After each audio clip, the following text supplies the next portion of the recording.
بسم اللہ الرحمن الرحیم۔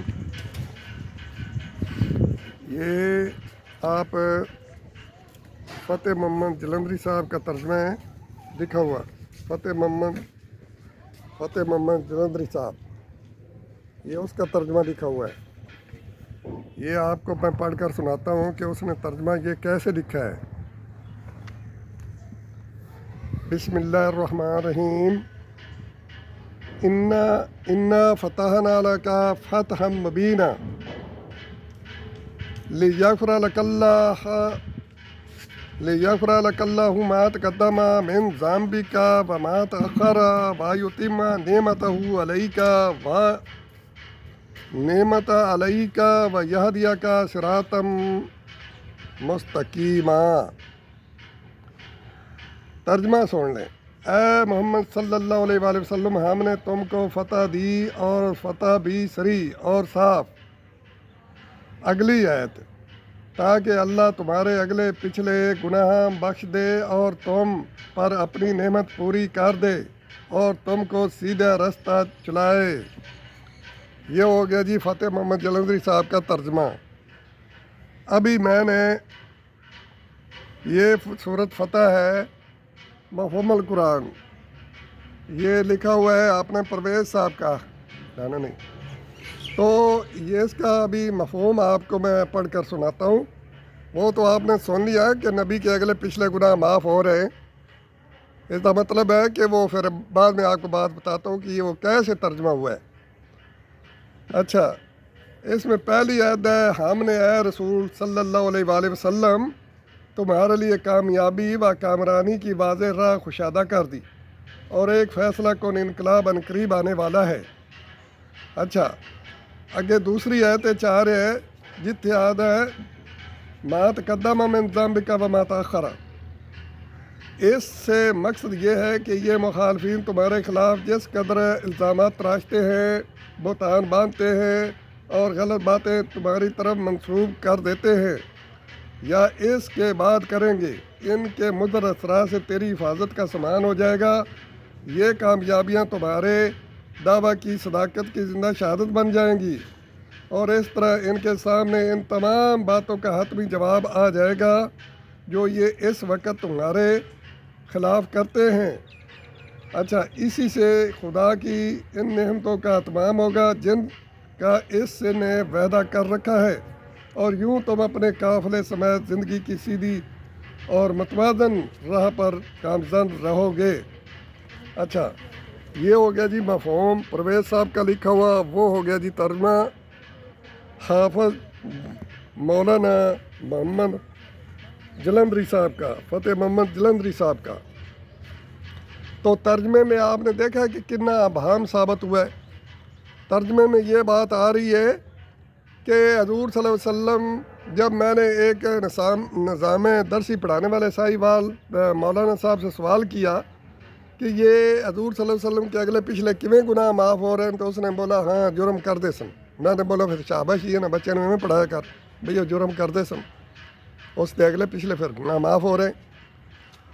وہ بات کو ترجمہ جو ہے نا، یہ سازش کے تحت یہ بھی تصویریں بھی اور حدیثیں بھی، یہ مجوسی اور ایرانی اس وقت کے مسلمہ کذاب 250 سال بعد یہ لکھتے رہے، اور یہود و نصارہ کی سازش کے تحت انہوں نے یہ مذہب بنوائے مسلمانوں کے تباہ کرنے کے لیے۔ اور مذہب تو ہی بنتے ہیں نا کہ اور کتابیں بیچ میں ڈال دی جائیں، قرآن کے اوپر کوئی اور کتابیں لاد دی جائیں تو پھر وہ مذہب بن جاتے ہیں۔ تو ہمارے جو مذہب بنے ہوئے ہیں وہ اسی افسانے میں چل رہے کہ حضور صلی اللہ علیہ وسلم، جس طرح وہ ترجمہ آپ نے سن لیا حافظ جلندری کا کہ وہ ترجمہ جو ہے نا وہ کہہ رہے ہیں کہ وہ جرم کرتے سن حضور صلی اللہ علیہ وسلم، نعوذ باللہ۔ وہ اس طرح مفہوم نہیں ہے۔ وہ جو حضور صلی اللہ علیہ وسلم کر کافر لوگ بہتان باندھتے تھے، ابو جہل پارٹی، تو وہ کہتے تھے کہ یہ نبی جو ہے نا اس پر کوئی جادو ہو گیا ہے، اس پر کوئی ٹونا ٹٹکا ہو گیا ہے، یہ مطلب ہے جھوٹا ہے، شاعر ہے، جادوگر ہے، فلان ہے، یہ سارے الزام لاندے سن قرآن چاہ گئے۔ ہن جڑے الزام لاندے سن بھی یہ کیویں اندے کول ہے کہ مطلب کس طرح حکومت قائم کر لے گا یہ نظام، تو وہ سارے الزام جب مکہ فتح ہوا تو اللہ پاک نے واضح بتا دیا کہ یہ جو آپ پر بہتان باندھیاں کرتے تھے نا، بہتان باندھتے تھے، جو جھوٹ بولتے تھے، وہ آپ کے سامنے آ گیا ہے، یہ ادھر ہو جاؤ، تو وہ جو ہے نا آپ کے سامنے ہو چکا ہے سارا کچھ، اس لیے وہ سب جھوٹ وہ جو بولتے تھے کافر الزام لگاتے تھے. الزام بے معنی جرم بھی ہوتا ہے، الزام بے معنی کسی پر الزام لگا دینا، بہتان لگا دینا، یہ بھی ہوتا ہے، ادھر بھی یہ ترجمہ لگتا ہے. اور الزام بے معنی بیل دی دونکتے بھی لگتا ہے، وہ نال چپٹی ہوندی جدی جدی جاندے ہوندے مگر چپٹی رہندی، گناہ بندے مگر چپٹا رہندا ہے. جب محلے میں کوئی چوری کر رہا ہو، سب کو پتہ ہوتا ہے کہ یہ چور ہے، تو وہ گناہ جرم جو ہے اس کے پاس چپٹا ہوا ہے. تو حضور صلی اللہ علیہ وسلم کے بھائی وہ گناہ نہیں تھے، وہ جرم ان کے تھے، کافر لوگوں کے، جو اللہ پاک کہہ رہے ہیں کہ دیکھ لو ان کے یہ جرم ان کے سامنے آ گئے، تو آپ حضور صلی اللہ علیہ وسلم کی طرف لے جا رہے ہو. ایسے الٹ پھلٹ حقیقی ترجمے کو نہ سمجھنا، مفہوم کی طرف نہ جانا، یہی سب سے بڑی غلطی ہے. اور حضور صلی اللہ علیہ وسلم پر یہ بھی بلیم انہوں نے لگایا ہے کہ وہ 5-6 سال کی لڑکی سے نکاح کر لیتے تھے، پھر وہ 9 سال پر رخصتی کر لیتے تھے. وہ حدیثوں میں بخاری شریف میں ان میں لگایا ہوا ہے انہوں نے. پھر یہ بھی الزام لگایا ہوا ہے انہوں نے حدیثوں میں کہ حضور صلی اللہ علیہ وسلم، ہزارہ حدیثیں اس طرح میں بیان کر سکتا ہوں کہ وہ کہتے تھے کہ مطلب نماز میں بھول جاتے ہیں، حضور صلی اللہ علیہ وسلم بھول جاتے تھے، پھر غسل کرنے چلے جاتے تھے، بھئی وہ جنبی تھے، نعوذ باللہ. تو یہ جرم جو ہے نا یہ سب ان کے ہی تھے. اور حضور صلی اللہ علیہ وسلم سنکریو کا فلا تنسا، قرآن میں آ رہا ہے نا کہ اے نبی تم بھول نہیں سکتے. تو قرآن میں تو یہ آ رہا ہے نبی کی تو بھول جاندے، پھر نبیوں تو جادو کے ہو جاندے، پھر لبدین دیا لڑکیاں نے کیویں جادو کر دیتا بھئی، کوئی جادو نہیں. یقول ظالمون ان تتبعون رجلا مسحورا، جو کہے کہ یہ اس نبی پر جادو ہے وہ بندہ ہی ظالم ہے.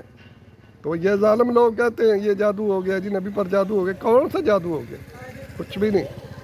اس کے بعد الزام جو دوسرا یہ لگا رہے ہیں کہ نبی جھوٹ بھی بول دے سن، نعوذ باللہ. حضرت ابراہیم علیہ السلام نے لکھا ہوا ہے کہ 3 جھوٹ بولے سن اپنی زندگی میں، حدیثوں میں لکھا ہوا ہے، بخاری شریف میں لکھا ہوا ہے، تو آپ پڑھ لیں. تو وہ ہم نے تو نہیں لکھا ہے. وہ جو ہے نا نبیوں کو جھوٹا بنانا یا اس طرح دے الزام لگانا، یہ ان کی سازش ہے، مسلمہ کذاب دی. اور وہ یہودی عیسائی نصارہ وہ ایرانی رل کے انہوں نے وہ 250 سال بعد جہی حدیثاں مڑ گئے یہ انہوں نے الزام لگے. قرآن تو حضور دی سیرت اور پیغمبراں دی سیرت بڑی اعلیٰ بیان کرتا ہے، لہٰذا قرآن کو سمجھنے کا انداز ہے کہ بار بار پہلے ترجمہ پڑھو، پھر ترجمے تو اگے اندر مفہوم کو سمجھنے کی کوشش کرو، پھر آپ کی سمجھ میں آئے گا کہ یہ نظام کیسا بتاتا ہے، کیسے نظام بنانا ہے، کیسے دنیا پر اس کو آگے لے جانا ہے، کیسے سلامتی قائم کرنا ہے، تمام کو کیسے برابر رزق دینا ہے. وہ ساری باتیں پھر سمجھ میں آئیں گی کہ ہم نے کیسے امامت چلانی ہے آگے. یہ امت کے ذمے وہ امامت لگی تھی، امت انکاری ہے اس چیز تو. ابھی ہم کیا کریں؟ امت تو لگی ہے افسانہ تے، ٹوٹے ٹکٹیاں تے، وما علینا الا البلاغ.